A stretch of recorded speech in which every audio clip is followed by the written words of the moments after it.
Woodrow Wilson, ahead of the ever-evolving development, was the 28th leader of the U.S. 1913 to 1921.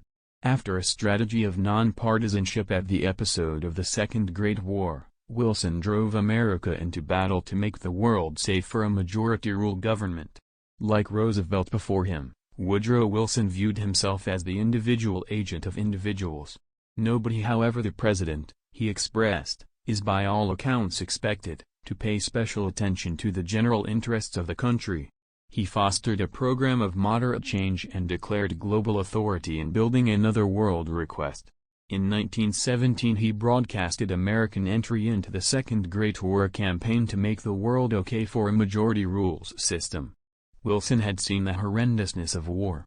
He was brought into the world in Virginia in 1856, the child of a Presbyterian serve who during the nationwide conflict was a minister in Augusta, Georgia, and during remaking a teacher in the burned city of Columbia, South Carolina.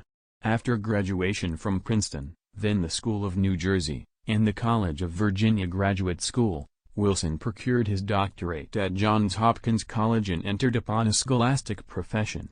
In 1885 he wedded Ellen Louise Axon. Wilson progressed quickly as a moderate youthful teacher of political theory and became leader of Princeton in 1902. His developing public standing drove a few moderate leftists to think of him as official would. First they convinced him to run for legislative leader of New Jersey in 1910. In the mission he declared his freedom of the preservationists and of the machine that had designated him, supporting a dynamic stage, which he sought after as lead representative. He was designated for president at the 1912 Majority Rule Show and battled on a program called the New Opportunity, which focused on independence and states' freedoms. In the three-manner political race he got just 42% of the well-known vote, however a staggering constituent vote. Wilson moved through Congress three significant bits of regulation. The first was a lower duty, the Underwood Act. Joined to the action was a graduated government personal expense. The entry of the Central Bank Act furnished the country with the more flexible cash supply it seriously required.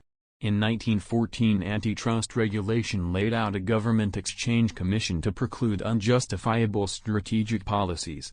One more explosion of regulation continued in 1916. One new regulation denied kid work, one more restricted railroad laborers to an 8-hour day. By goodness of this regulation and the trademark he kept us out of war, Wilson barely won reappointment. In any case, after the political race Wilson reasoned that America couldn't stay impartial in the universal conflict. On April 2, 1917, he requested Congress for a statement from battle on Germany. Massive American exertion gradually influenced the situation for the partners. Wilson went before Congress in January 1918. To articulate American conflict holds back nothing, the remainder of which would lay out an overall relationship of countries.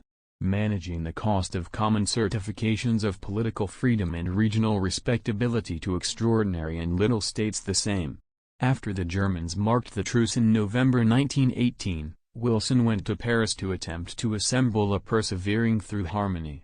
He later introduced to the Senate the Versailles Deal, containing the pledge of the class of countries, and inquired, might we venture to dismiss it and break the core of the world?